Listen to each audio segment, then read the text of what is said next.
Un décès, c'est dans la région de Kaffrine, un deuxième cas toujours en observation. Yeumbeul Sud, meurtre de Moustapha Dieng, 4 présumés auteurs arrêtés, l'enquête se poursuit. Affaire Farba Ngom, pouvoir et opposition se crêpent le chignon. Ayib Daffé répond à Aïssata Tall Sall qui sur cette antenne, et vous l'avez peut-être entendu dire, qu'ils n'ont reçu que des lettres de transmission.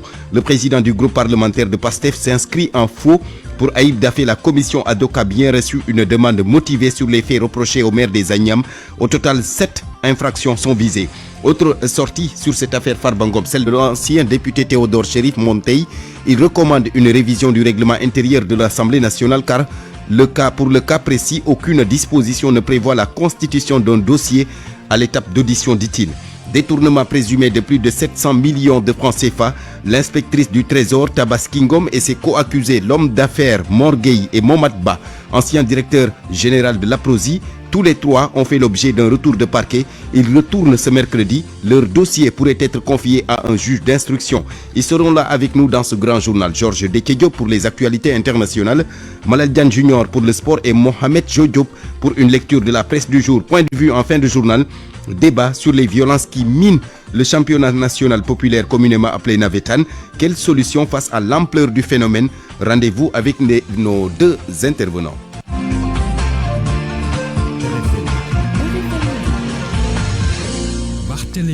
Amadi Ndiaye est à la technique, bienvenue. Le Sénégal qui enregistre 2 cas de fièvre hémorragique de Crimée-Congo. Le premier est décédé et le deuxième est en observation à Kaffrine, plus précisément à Birkilane. Awambaï nous dresse le tableau des nouvelles épidémies en ce début d'année 2025. Le premier cas de fièvre hémorragique de Crimée-Congo remonte au 13 janvier à Birkilane. Le patient est décédé selon le docteur Mbaye Thiam, le directeur régional de la santé de Kaffrine. La direction régionale de la santé de Kaffrine, à travers le district sanitaire de Birkilane, a notifié un cas de fièvre hémorragique à Crimée-Congo le 13 janvier 2025. Il s'agit d'un patient de 45 ans qui avait consulté au poste de santé de Ndiaye Wali devant une symptomatologie de fièvre hémorragique à Crimée-Congo avec une hémorragie et une fièvre. Le prélèvement a été fait et envoyé à l'Institut Pasteur. Ce prélèvement nous est revenu positif le 13 janvier 2025. La prise en charge avait été démarrée au niveau du centre de santé de Birkilane, mais malheureusement, le malade est décédé le 8 janvier 2025. Le deuxième cas est en hospitalisation dans le centre de santé de Birkilane avec une évolution favorable, d'après le docteur Mbaye Thiam. Devant cette situation, une investigation a été faite par l'équipe du district sanitaire de Birkilane de la direction régionale de la santé de Kaffrine, appuyée par le niveau central. Cette investigation nous a permis d'identifier 51 cas contacts du cas index. Ces cas contacts ont été suivis et le suivi a permis de détecter un deuxième cas le 20 janvier 2000.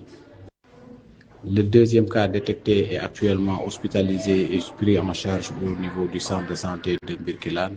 L'évolution à ce jour est favorable. En plus de ce virus de fièvre hémorragique de Crimée-Congo, un cas de dengue est suivi dans le district de Podor. Dans le district de Podor, un autre cas de chikungunya, cette fois-ci, est enregistré dans le district de Goudompo. Awambaye, rupture de médicaments dans les îles, des solutions en vue. Le directeur de la pharmacie nationale d'approvisionnement veut expérimenter de nouvelles méthodes à travers les technologies. Il s'agira, selon le docteur Seydou Diallo, d'utiliser des drones pour approvisionner les structures sanitaires des îles en médicaments. Annonce faite à Fatick où l'on retrouve Aminata Goudiaby. Les structures sanitaires situées en zone insulaire manquent souvent de certains médicaments. L'enclavement de ces localités est l'une des contraintes citées. Des stratégies sont mises en place par les autorités médicales de la région pour mettre fin aux ruptures de stock, mais le problème est toujours là. Wali Koli Diouf, chef du service de la pharmacie régionale d'approvisionnement de Fatick. La région de Fatick a une particularité avec plus de 20 postes qui sont des postes insulaires. L'accès est difficile avec la mer. Mais au niveau de la PRA, nous avons essayé de développer une stratégie. En cas de marée basse, on a des difficultés à y arriver. Les médicaments doivent être disponibles partout et en permanence selon le directeur général de la pharmacie nationale d'approvisionnement, le docteur Seydou Diallo, mise sur les nouvelles technologies pour une équité dans l'accès aux médicaments. Là, dans nos perspectives, on va exploiter les drones avec les nouvelles technologies. Au besoin, s'il y a une demande, qu'on puisse quand même transférer les médicaments au dernier kilomètre. Des séances de travail ont été tenues avec les autorités locales. Le directeur général de la PNA, informé de bien d'autres préoccupations, veut renforcer les moyens logistiques et les équipements pour une chaîne de distribution plus dynamique et adaptée aux besoins de la région. Dans chaque région, on va ériger une pharmacie régionale avec toutes les commodités, avoir la logistique roulante qui s'y est. Notre politique, c'est d'amener les médicaments au dernier kilomètre. Ça nécessite une logistique roulante. Cette visite du directeur général de la pharmacie nationale d'approvisionnement a permis d'évaluer les stratégies Djeguesina et Yexina. Elles ont permis, selon les autorités locales, d'améliorer la disponibilité des médicaments dans les différents districts sanitaires de la région. Aminatou Goudiaby, Fatick FM. RFM, la radio de toute l'actualité.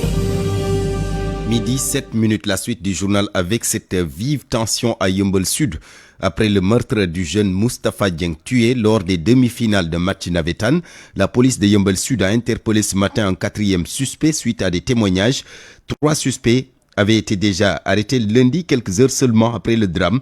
Ils sont tous placés en garde à vue et l'enquête se poursuit. Aminata Ba. 4 individus ont déjà été arrêtés par les éléments de la police de Yeumbeul Sud. Ils sont les présumés auteurs de la mort de Moustapha Dieng, survenue ce lundi à Yeumbeul Sud. Les 3 ont été interpellés par la police grâce au témoignage d'un propriétaire d'une boutique qui serait tombé sur la scène du crime le jour. Le 4e, lui, a été arrêté tôt ce matin par les éléments de la police de Yeumbeul Sud. Une piste indiquée par les 4 accompagnants de la victime. Ils sont tous placés en garde à vue. La police de Yeumbeul Sud poursuit son enquête pour mettre la main sur toutes les personnes impliquées dans cette affaire. Lundi dernier, un jeune homme du nom de Moustapha Dieng, supporter de l'ASC Natangé, a été attaqué avant de perdre la vie à Farba dans la commune de Yeumbeul Sud. Les faits se sont produits avant le match qui devait opposer ces deux ASC, une situation qui a provoqué une vive tension entre les deux quartiers.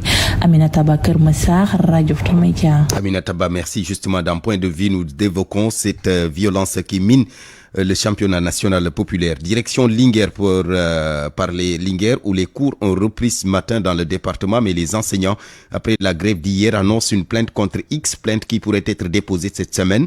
C'est pour réclamer la lumière sur l'agression de leurs collègues en service à Lumbi Dobé. Solidarité de corps, la grève de ce mardi a été bien suivie. Antoine Moyan Sen, leur porte-parole, le porte-parole du collectif des enseignants de Linguère, au micro de Baye Hassan Diaw. Tous les syndicats d'enseignants du département de Linguère se sont réunis aujourd'hui au siège du CELS pour faire une première évaluation du plan d'action par rapport à la lutte pour que la justice soit rendue à notre camarade Bamba Soane. Nous pouvons dire que le mot d'ordre a été suivi et largement même dans le privé, le mot d'ordre a été respecté et a été suivi. Donc il y a satisfaction totale par rapport au respect du mot d'ordre.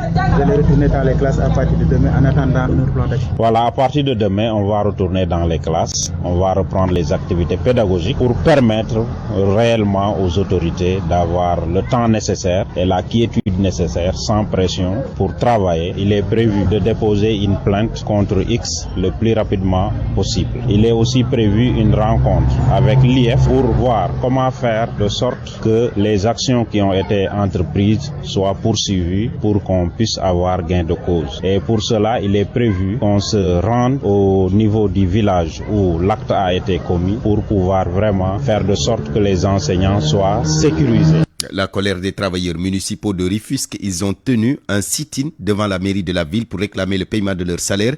Ils ont d'ailleurs donné un ultimatum à l'autorité. Papsal, membre de l'intersyndicale avec Abdou Diouf Diagne. Des travailleurs qui, jusqu'au 22, n'ont pas reçu de salaire, c'est déplorable. Et pourtant, lors des élections présidentielles, nous avons soutenu Ousmane Sonko. Lors des élections législatives, nous avons soutenu Ousmane Sonko. Rufisque, qui fait partie des premières communes du Sénégal, ne mérite pas ce sort. On nous parle du Gevelop. On veut la disparition de ce système Gevelop. Aujourd'hui, des pères et des mères de famille, jusqu'au 22, n'ont pas de salaire, n'ont pas payé les loyers. Nos enfants ne vont plus à l'école. Les denrées de première nécessité, on n'a rien acheté. C'est pas sérieux et c'est pas normal. De toute façon, les bulletins de salaire, ça fait partie. Presque un an, on n'a pas de bulletin de salaire. Les augmentations que nous avions parlé pendant 2-3 ans de grève, jusqu'à présent, il n'y a aucune satisfaction. En tout cas, M. Omaro, qui gère ce Gevelop, ne rend pas service au président Bassirou Diomaye Faye. Omaro, qui sert ce Gevelop, ne rend pas service au Premier ministre Ousmane Sonko. Ces fonctionnaires n'accompagnent pas la politique du Djubel-Djubonti. Actuellement, les employés municipaux sont dégénérés. Et si le problème n'est pas réglé pendant 24 heures, on fera le tour du département, faire appel à l'ensemble des emplois municipaux et ce sitting sera tenu à Dakar. Ce sitting sera tenu à Dakar. Nous sommes des pères de famille, le salaire est sacré. Le salaire est une dépense obligatoire. Jusqu'à présent, nos enfants ne vont plus à l'école, nos loyers ne sont pas payés, on n'a pas payé l'eau ni l'électricité, mais c'est pas bien, c'est pas sérieux. Oui, les travailleurs municipaux de Rufisque donc qui donnent de la voix pour réclamer le paiement de leur salaire. La loi sur le loyer, c'est toujours le statu quo. Depuis 2014, aucune avancée n'a été notée. Constat fait par les acteurs, notamment les locataires. Le coût de la location est toujours élevé. L'ASCOSEN accuse les bailleurs qui, selon lui, trouvent des moyens de contourner donc cette loi. Une loi vieille de 11 ans, jour pour jour aujourd'hui. Nafissatou Sida. Le marché locatif du Sénégal en souffrance et pourtant il y a 11 ans une loi est mise en place. Une loi qui n'est que du vent si l'on se fie à Eliman Sall. Il est le président de l'Association des locataires du Sénégal. Alors, il faut dire que la loi de 2014, qui s'intitule loi 2014-03 du 22 janvier 2014, était là pour corriger les baux à usage d'habitation qui étaient en cours et qui n'étaient pas calculés selon les surfaces corrigées. Malheureusement, cela n'a pas connu le succès tant attendu.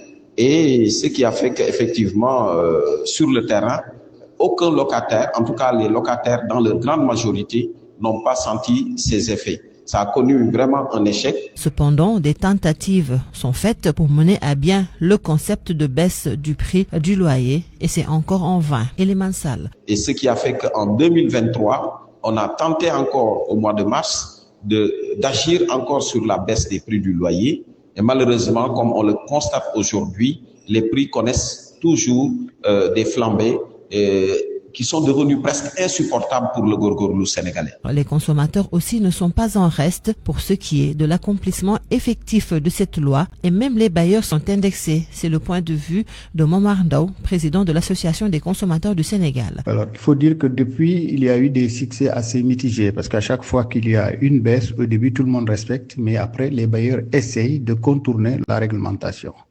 Et c'est un peu encouragé aussi par le fait que beaucoup de locataires n'ont pas les moyens de payer de manière régulière et donc ne réclament pas. C'est ainsi que de temps en temps, on voit remonter les prix des loyers du fait de l'inaction des locataires, etc. Depuis plusieurs décennies que la question du loyer est évoquée, de nombreux dérèglements sont notés et la CONAREL, en charge du suivi de cette question, parle de plus d'engagement de la part des gouvernants pour l'accompagner dans cette tâche fastidieuse. Le bilan des réclamations reçues au niveau de la CONAREL, justement entre 2023 et 2024, près de 4000 plaintes enregistrées, des plaintes qui pour la plupart viennent de Dakar, de Mbour et de Thiès. Confirmation avec Momar Ndao, le président de l'ASCOSEN. Ce qu'il y a lieu de noter, c'est que nous avons reçu en 2023 plus de 3327 plaintes formellement identifiées sur environ 10 000 appels. Et la plupart de ces plaintes viennent du trio Dakar, Thiès, Mbour, Kaolack, etc. Alors, ce qu'il y a lieu aussi de noter, c'est que si vous regardez la région de Dakar, les zones les plus conflictogènes, c'est les Parcelles Assainies, par ordre bien sûr. Grand Yoff, Yoff, Anne, Bel-Air, Médina sont les communes où il y a le plus de réclamations. Momar Ndao, donc président de la Commission nationale de régulation des loyers, des baux à usage d'habitation, par ailleurs président de l'ASCOSEN, midi 15 minutes. RFM, partout, tout le temps.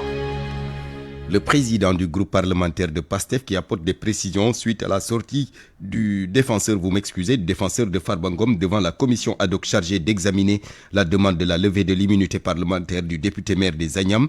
Maître Aïssata Tall Sall a déclaré, vous l'avez peut-être entendu sur cette antenne, déclaré qu'ils n'ont reçu que des lettres de transmission. Aïb Dafé dément et souligne que la commission ad hoc a bien reçu une demande motivée sur les faits reprochés à Farba Ngom. 7 infractions au total sont visées par le procureur financier, à en croire le président du groupe parlementaire de PASTEF.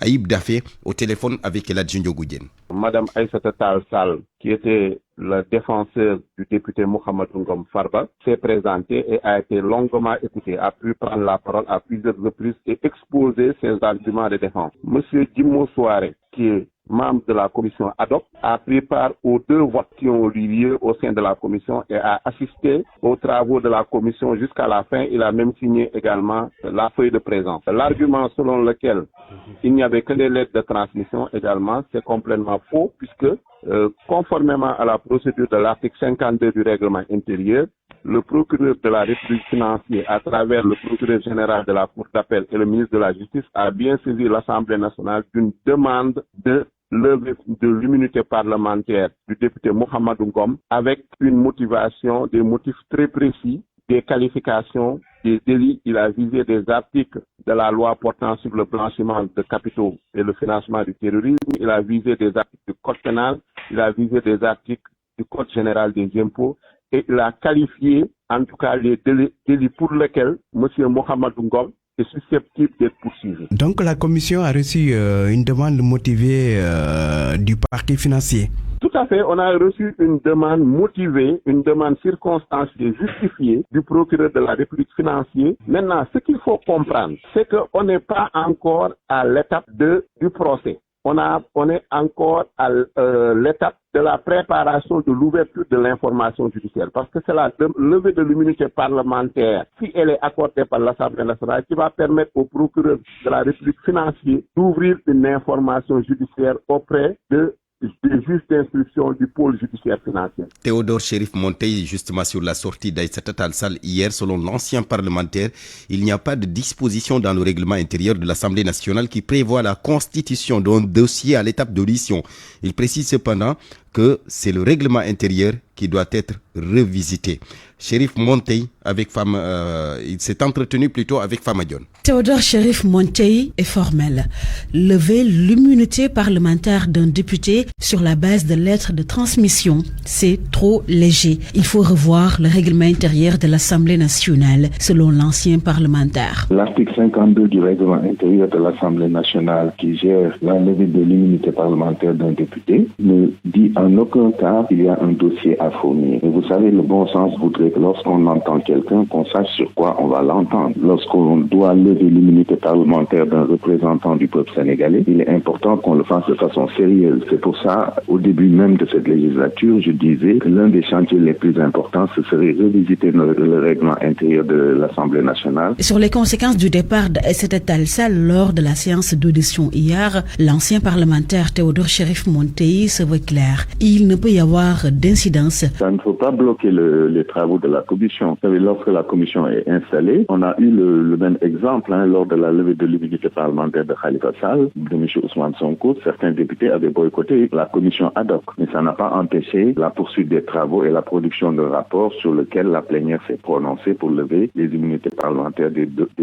députés déjà cités. La levée de l'immunité parlementaire du député Farba Ngom enclenchée, hier la commission ad hoc a procédé à l'audition de son représentant. Malgré le départ d'Aïssata Tall Sall avant la fin de la séance, les membres de la dite commission ont proposé à l'Assemblée nationale de lever l'immunité parlementaire de leur collègue Mohamedou Ngom dit Farba Ngom.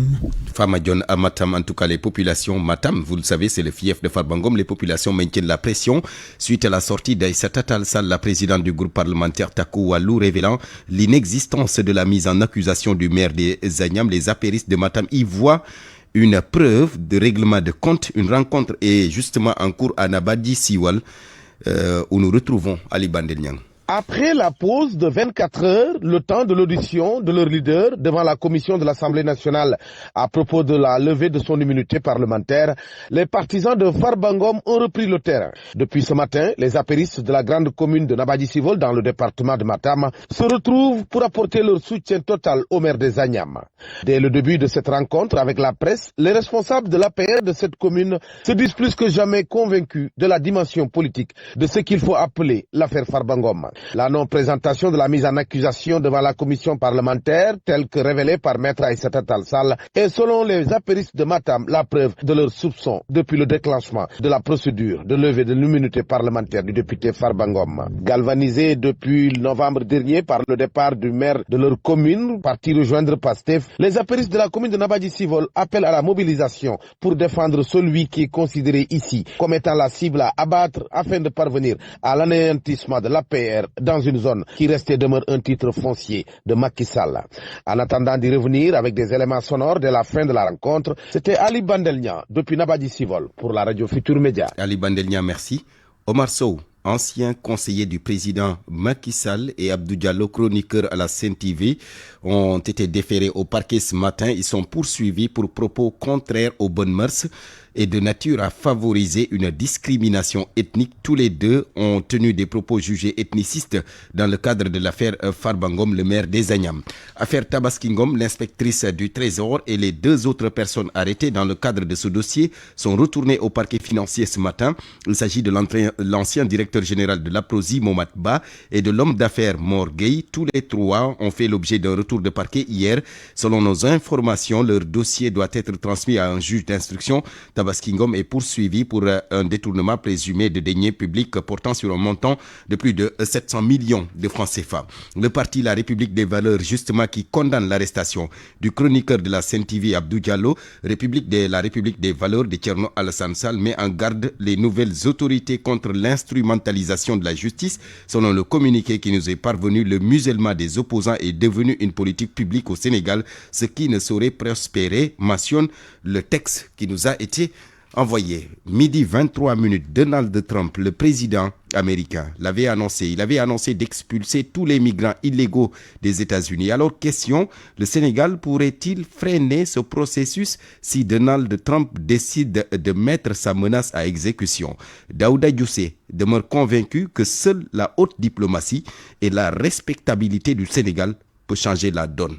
Les États sont des sujets de droits internationaux. Et à partir de ce moment, cette déclaration va suivre certaines procédures. Les États sont souverains et indépendants, certes, mais dans les procédures de pareilles circonstances, il faut négocier. Il faut aller aux négociations. Cela dépend des rapports que les États ont avec les autres. Maintenant, sur ces rapports, si le Sénégal est doté d'une capacité d'extraordinaire et d'amitié considérable par rapport aux États-Unis, il va falloir négocier avec la diplomatie, c'est-à-dire que le Sénégal va utiliser sa haute diplomatie pour essayer peut-être d'enrayer la situation pour que les migrants sénégalais se sentiront protégés et privilégiés par rapport à cette relation d'amitié qui lie le Sénégal et aux États-Unis. Je veux dire que c'est la diplomatie qui va être utilisée à bon escient pour essayer de négocier. On va vous dire que s'il y a essai quelque part entre les États, c'est que la diplomatie n'a pas fonctionné à merveille. Donc,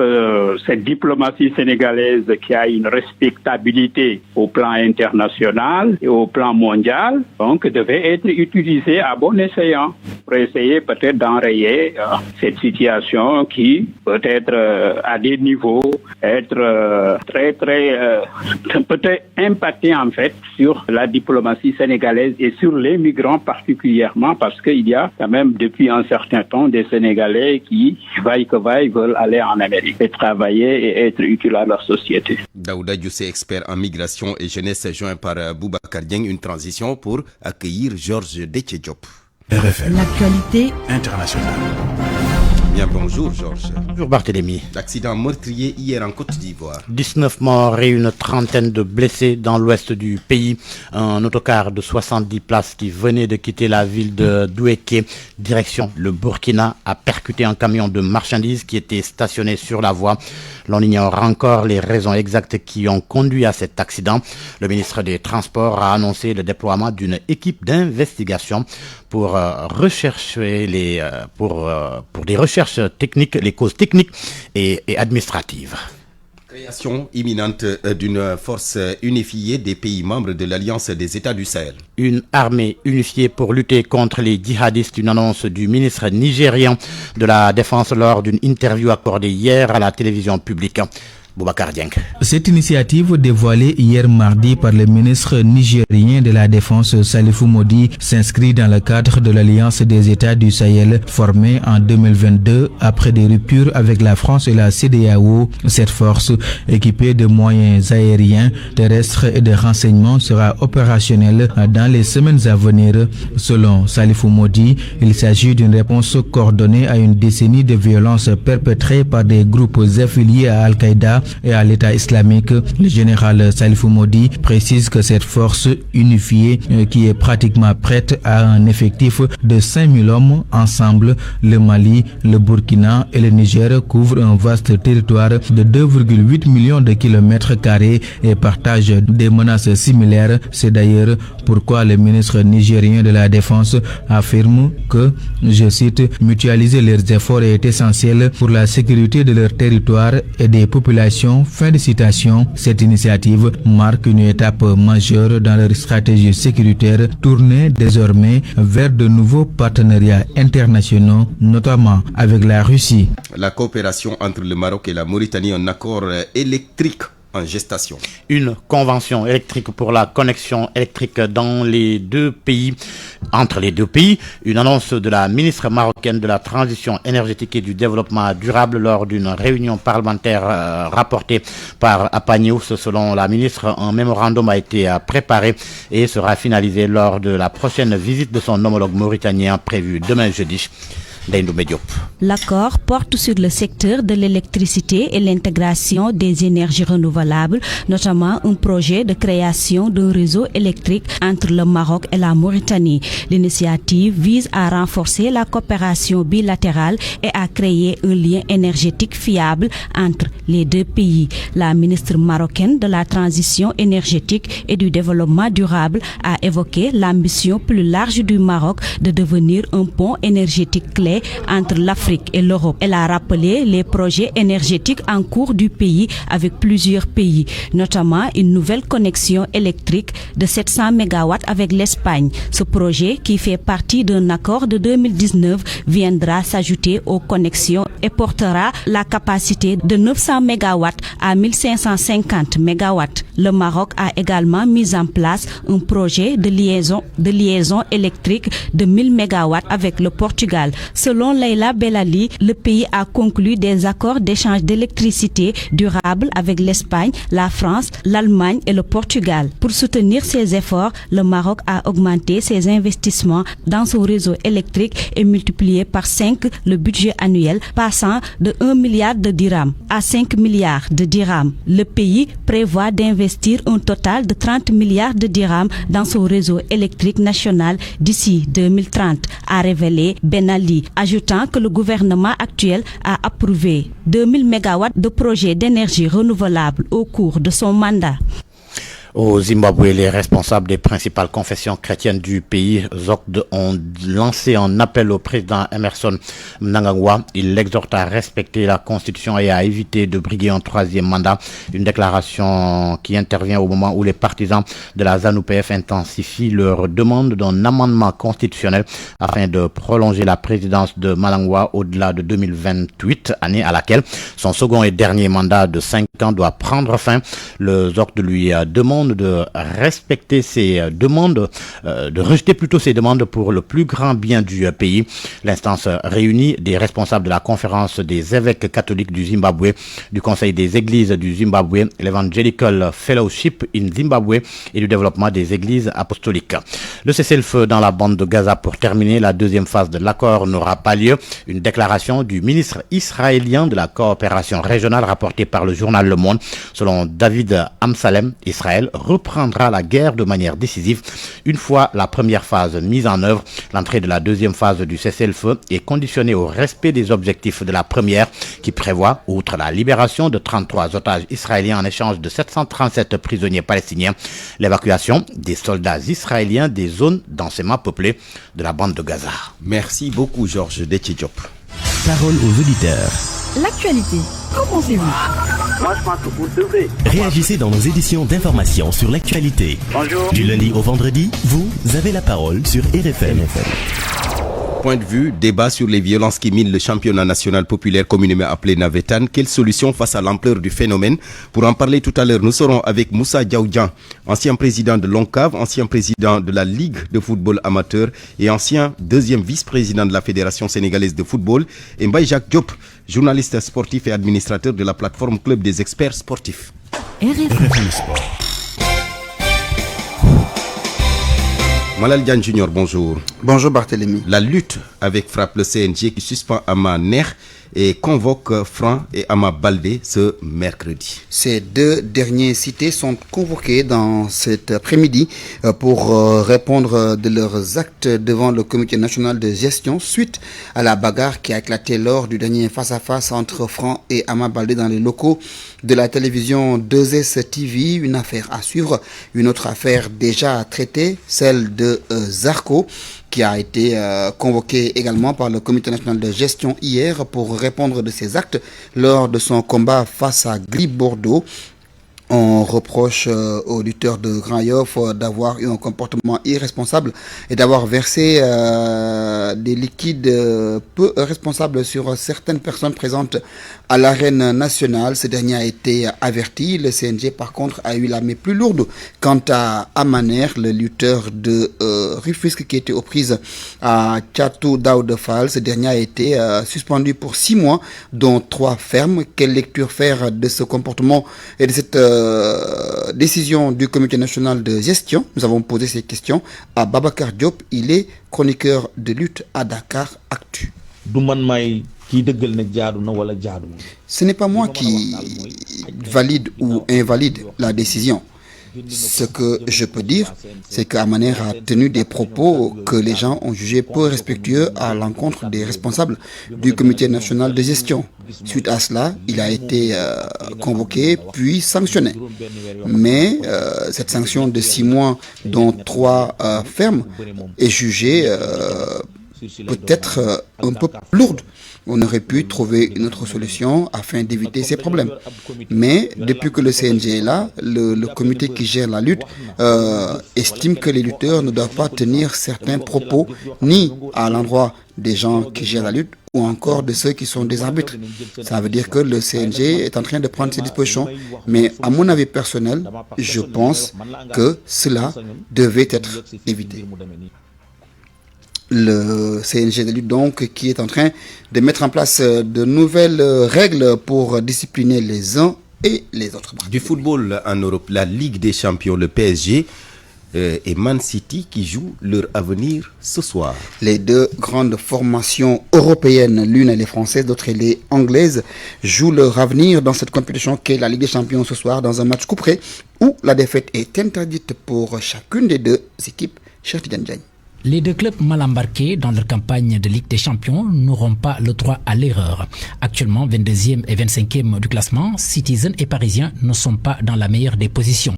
Mais l'histoire récente face aux Citizen ne plaide pas en faveur du club de la capitale française.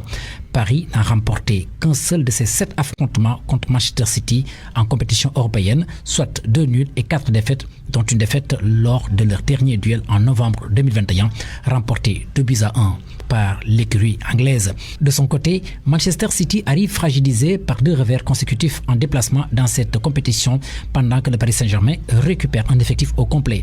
Ousmane Dembélé, Achraf Hakimi et Marquinhos seront ainsi de la partie, eux qui figurent bien dans le groupe de performance du PSG pour ce choc au sommet. Mieux, ils devraient pouvoir tenir leur place de titulaire. Haaland qui va devoir jouer aujourd'hui et faire plaisir aux dirigeants de Manchester City puisque le joueur et les dirigeants du club anglais ont trouvé un accord pour une prolongation de contrat triple XL. Haaland donc désormais lié à Manchester City pour un bail de 9 ans. Le cyborg va continuer sauf tremblement de terre avec une offre extraterrestre à porter le maillot des Sky Blue pendant toutes ces prochaines années. Le Real, tenant du titre, va jouer contre l'équipe de Salzbourg. Sparta Prague défiera l'équipe de l'Inter de Milan. Feyenoord de Rotterdam jouera contre le Bayern Munich. Dynamo Zagreb en déplacement en Angleterre pour défier Arsenal. AC Milan qui reçoit à San Siro Gérone. Celtic Glasgow défiera l'équipe des Young Boys de Ben, alors qu'à 17h45 on aura la rencontre Shakhtar Donetsk contre l'équipe de Brest-Barthélemy. Quel est ton pronostic pour le match PSG City? Ah, c'est pas sûr parce que les gens attendent cela pour aller jouer après, c'est pas sûr. Je tu donnes ta langue au chat. Voilà, tranquillement. En tout cas, le Manchester City est une équipe en convalescence, on l'a vu en Première Ligue, Malal Diane Junior. Merci beaucoup, midi 36 minutes. RFM, la presse du jour.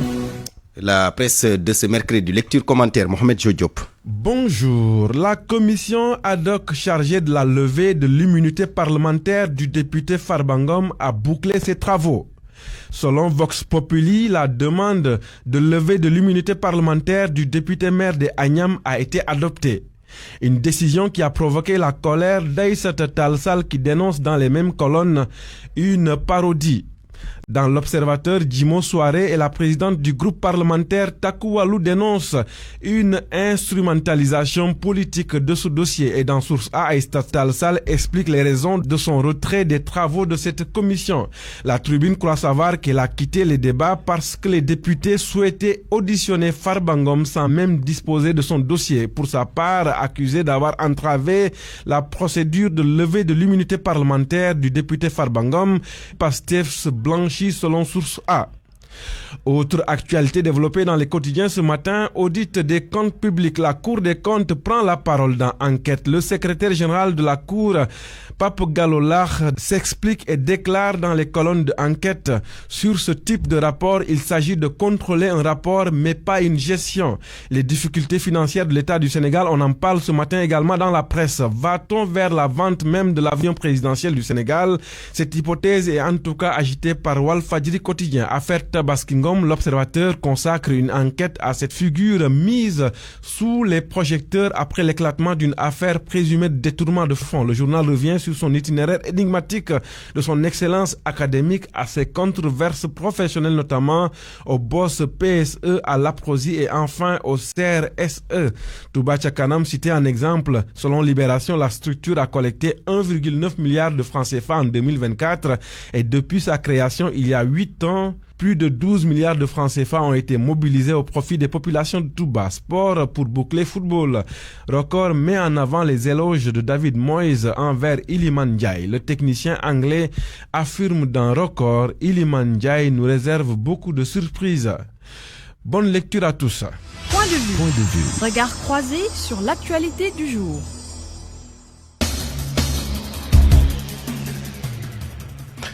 Point de vue, débat sur les violences qui minent le championnat national populaire communément appelé Navetan. Quelle solution face à l'ampleur du phénomène? Pour en parler, nous sommes en ligne avec Moussa Diaoudian. Monsieur Dian, plutôt, vous m'excusez. Bonjour. Bonjour.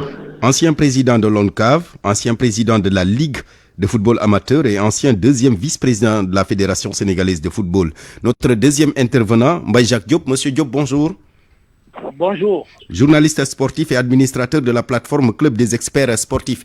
D'abord, Monsieur Diop, vous permettez, je donne la parole en premier à Moussa Diaoudian, ancien président de l'ONCAV.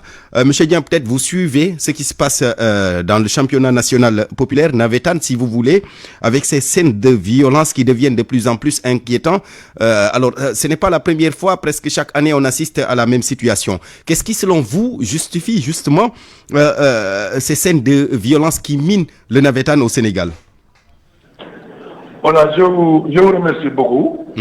Donc, comme vous l'avez si bien dit, c'est pas la première fois. C'est-à-dire que donc c'est une question qui revient pratiquement chaque année à l'occasion du championnat national populaire. Et ça, c'est depuis un certain temps. Hein. Effectivement, le Naïtan a toujours connu de la violence, mais pas à cette ampleur quand même. Parce que pratiquement... Oui, parce que là, ça devient inquiétant quand on parle de mort d'homme. Ça devient très inquiétant. Et puis, c'est pas aussi la première fois qu'il y ait mort d'homme donc dans le déroulement des activités de Naïtan. Aujourd'hui, comme nous l'avons constaté tous, ce phénomène de violence doit être conjugué d'abord en premier lieu par l'État du Sénégal. Parce que c'est l'État qui est interpellé au premier chef. Et bon, comme vous l'avez si bien dit, il y a plusieurs fois qu'il y ait des violences et des morts d'hommes. Mais en tout cas, les enquêtes, les procédures qui ont été ouvertes n'ont mené à rien du tout. Donc, c'est une récurrence. Les gens pensent que le Naïtan est une zone de non-droit, où chacun est libre de faire tout ce qui lui semble, et en tout cas, rien ne peut lui arriver. Aujourd'hui, l'État doit prendre ses responsabilités pour circonscrire d'abord le Naïtan dans le temps. On ne peut pas comprendre. Oui, parce que même parfois des personnes qui n'ont rien à voir avec les matchs, qui subissent un peu les conséquences de ces violences avec des dommages sur leur matériel, des véhicules caillassés, des vitres de... Donc les voisins, les riverains des infrastructures où on joue les compétitions sont les victimes directes. Et le plus souvent, ils n'assistent même pas en compétition. Tous les gens qui habitent aux alentours des installations sportives où se joue le Naïtan, à chaque fois que le Naïtan s'approche, en tout cas c'est l'inquiétude un peu partout. Aujourd'hui, donc, comme vous l'avez si bien dit, ce phénomène interpelle la société en général, mais au premier chef de l'État du Sénégal, qui ne doit plus fermer les yeux, laisser les gens se retrouver dans les stades à des heures impossibles, attaquer l'intégrité physique d'honnêtes citoyens, détruire leurs biens et sans autre forme de pensée. Donc moi je crois qu'aujourd'hui, le Naïtan doit être réorienté.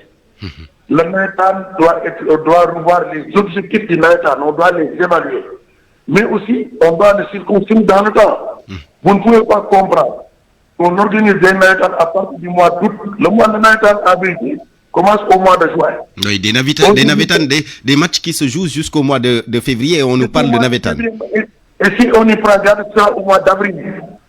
Or, ça impacte non seulement il y a la violence qui est exercée sur les riverains, en tout cas des populations qui habitent à côté des infrastructures, mais aussi les élèves, les étudiants. Les gens ne vont plus à l'école parce qu'ils passent tout leur temps dans le stade jusqu'à des impossibles. Donc voilà un problème qui est là, un phénomène qui est là et qui interpelle l'État. Vous savez, il y a de cela 2 ans, et je peux terminer sur ce point, il y a de cela 2 ans, il y a eu ce même phénomène au stade de République. Il y a eu des morts d'hommes. En Conseil des ministres, le Conseil des ministres, le président de la République avait instruit le ministre des Sports de prendre des mesures pour que cela ne se répète pas. Mais cette instruction présidentielle, elle est morte.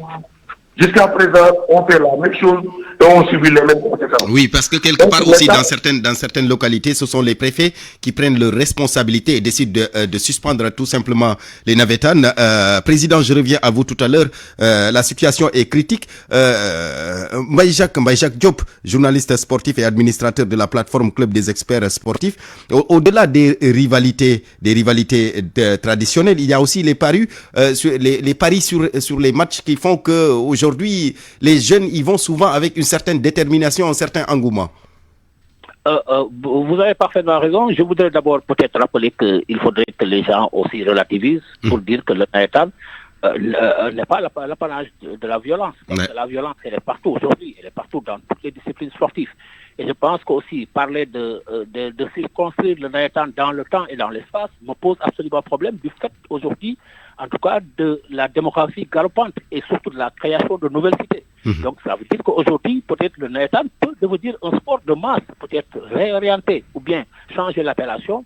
Mais au-delà de ça aussi, il y a plusieurs facteurs qui sont à l'origine de cette violence dans les stades. Il y a l'enjeu des rencontres qui est souvent à l'origine des violences. Il y a aujourd'hui les erreurs d'arbitrage qui sont souvent à l'origine des voyages. Il y a l'engouement des supporters. Donc tous ces facteurs-là, ou bien en tout cas ces paramètres-là, il y a les pratiques sportives aussi qui sont là. Et toutes ces pratiques, en tout cas tous ces paramètres-là, devaient faire peut-être l'objet. Oui, mais sauf que là aussi, M. Diop, la base du sport, c'est aussi le fair play. Absolument, absolument. Le football, c'est un jeu. Le sport, c'est avant tout un jeu. Mais moi, je pense qu'aujourd'hui, il faudrait aussi que les gens essaient de voir quelles sont les mesures sécuritaires qu'il faudrait éradiquer pour aborder, en tout cas, les débordements dans les différents stades. Et je pense que les autorités avaient pris certaines mesures. Entre autres, il y avait le renforcement de la sécurité autour des stades. Il y avait aussi une sécurité qui était renforcée par les forces de l'ordre et les agents de sécurité, ainsi d'autres propositions. Moi, je pense qu'aujourd'hui, ce qu'il faut faire, c'est peut-être de préconiser des sanctions exemplaires est beaucoup plus radical. Parce que au niveau, par exemple, de la fondation Abdou Diouf Sport Vertu, qui est une fondation très cotée, les gens sont en train de réfléchir pour voir comment peut-être essayer d'éradiquer ou bien d'indiquer ce fléau. Vous avez parlé tantôt, en tout cas, des paris clandestins qui existent aujourd'hui dans le football. C'est pas uniquement dans le Naïtan, c'est partout dans le sport. Et je pense qu'aujourd'hui, les stades où se déroulent encore aussi ces scènes de violence doivent être conçus de manière à éviter que les débordements ne se transfèrent. Il y a l'aménagement des stades, par exemple. Aujourd'hui, nous devons voir, les entrées des stades doivent être consultées de manière à permettre aussi une grande fluidité pour les spectateurs. Maintenant, pour ce qui est des cas qui nous intéressent le plus, c'est-à-dire le cas qui s'est produit à Thiaroye, ça ne s'est pas produit dans un stade. Et malheureusement, c'est entre Oui, justement, c'est là où se pose le problème, parce que des supporters qui sortent du stade, qui attaquent les gens en cours de route, qui attaquent les domiciles. C'est là où je veux en venir. Je pense qu'au niveau aujourd'hui des instances sportives, il faudra apprendre aux supporters les bonnes pratiques en véhiculant les valeurs du sport qui sont basées, par exemple, sur le respect, l'amitié et la fraternité. Et il faut davantage impliquer aussi les supporters qui sont les premiers concernés par ce phénomène en les responsabilisant. Ainsi, peut-être, ils seront plus efficaces pour lutter contre ceux, malheureusement, qui sont heureusement minoritaires et qui viennent aussi au stade pour s'aimer la zizanie et non le spectacle. Moi, je pense qu'aujourd'hui... Encore qu'à l'époque, il y avait souvent, au niveau des associations sportives, des ASC, il y avait souvent des débats qui permettaient un peu d'imprégner, d'évoquer certains sujets, par exemple, qui un peu demeurent une tache noire pour le sport. Je vous parlais de cette violence. Est-ce que ces débats-là, ça existe toujours? Je ne sais pas. Barthélémy, je suis tout à fait d'accord avec toi et ces débats-là existent toujours. Et vous savez, aujourd'hui, moi, je pense qu'au niveau de la Fondation Abdou Diouf Sport Vertu, nous sommes en train de travailler sur la mise en place d'un code de déontologie. C'est-à-dire que dans ce code de déontologie, il s'agira de mettre en place un code à l'usage des supporters, dont le non-respect entraînant peut-être soit l'exclusion ou bien la radiation simple de supporters. Moi qui vous parle, j'ai été victime de ça parce qu'en 1989, j'ai joué au Naïtan. Et j'ai été suspendu à vie parce qu'il y avait mort d'homme au stade Iba Mar Diop. Moi, je pense que... Et il faudrait aussi que dans les stades, qu'on puisse renforcer le rôle des personnes qui assurent une partie de la sécurité. C'est-à-dire qu'il faudrait aujourd'hui que dans les stades, qu'on généralise le système de vidéosurveillance. Et ça va permettre de mettre en place des portails sécurisés. Moi, je pense que ça va aussi interdire surtout l'entrée des stades à ceux qui sont peut-être un peu fichés.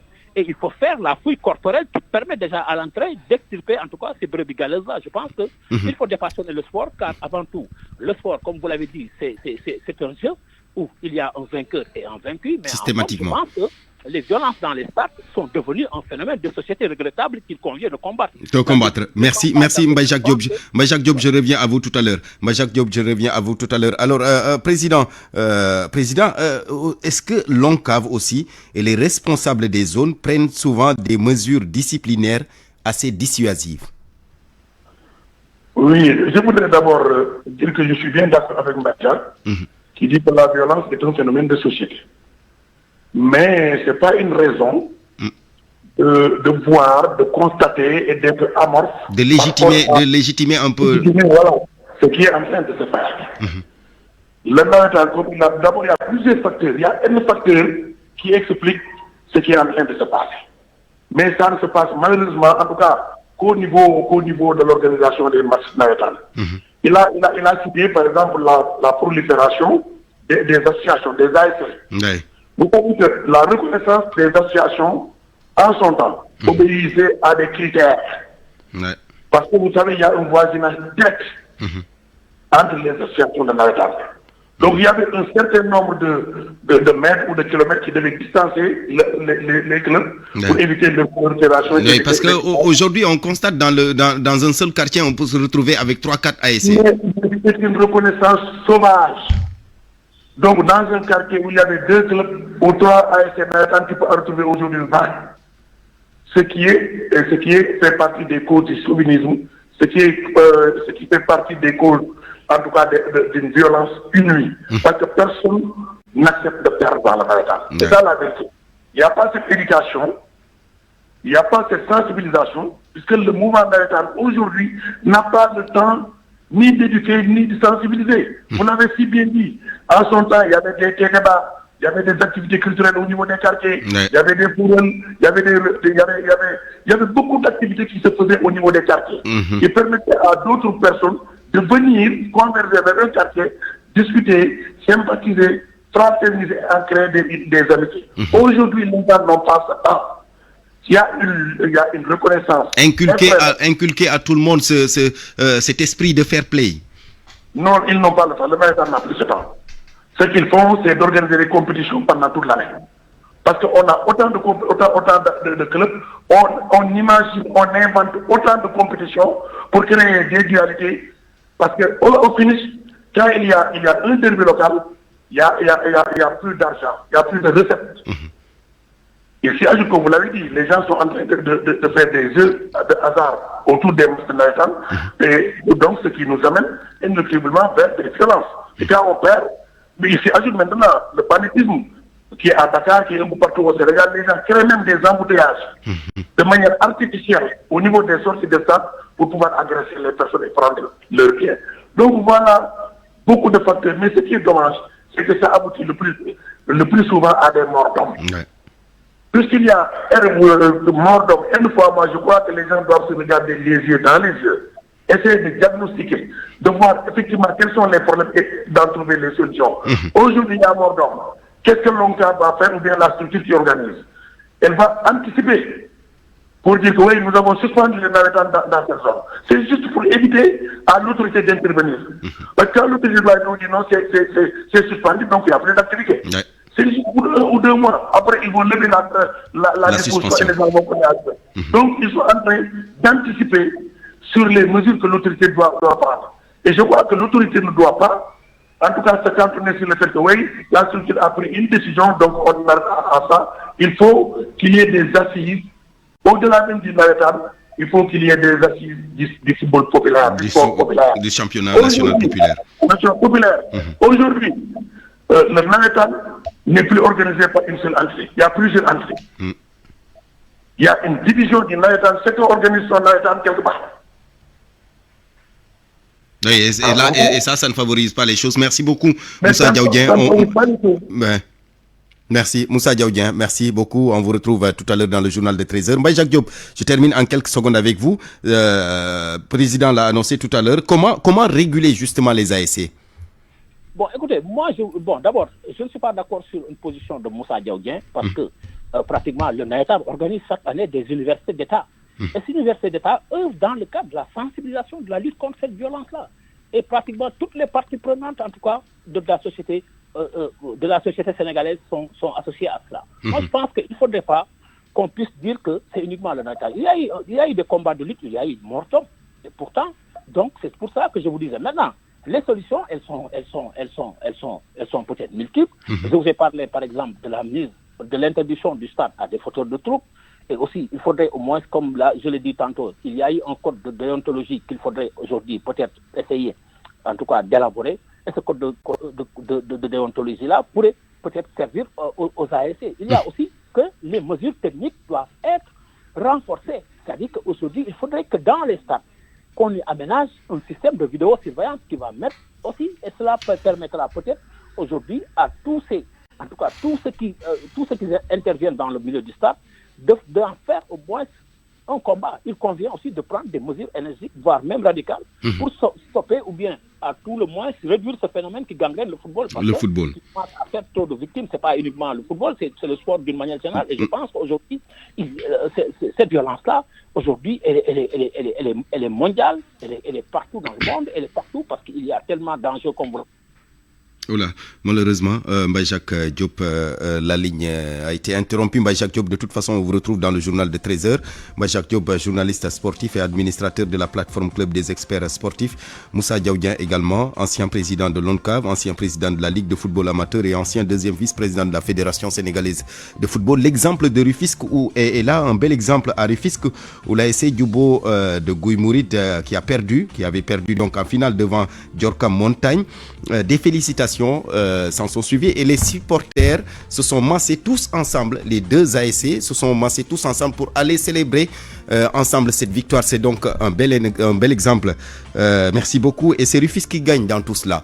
Mesdames, Messieurs, merci à vous. C'était le midi présenté par Barthélémy Ngom, mise en onde Amady Ndiaye, réalisation et la Djinjo Goudjen. Il sera là dans moins de 5 minutes à 13h pour le journal en Wolof. Chef d'édition Awa Mbaye. Merci. Bonne suite de programme sur la radio Futur Média.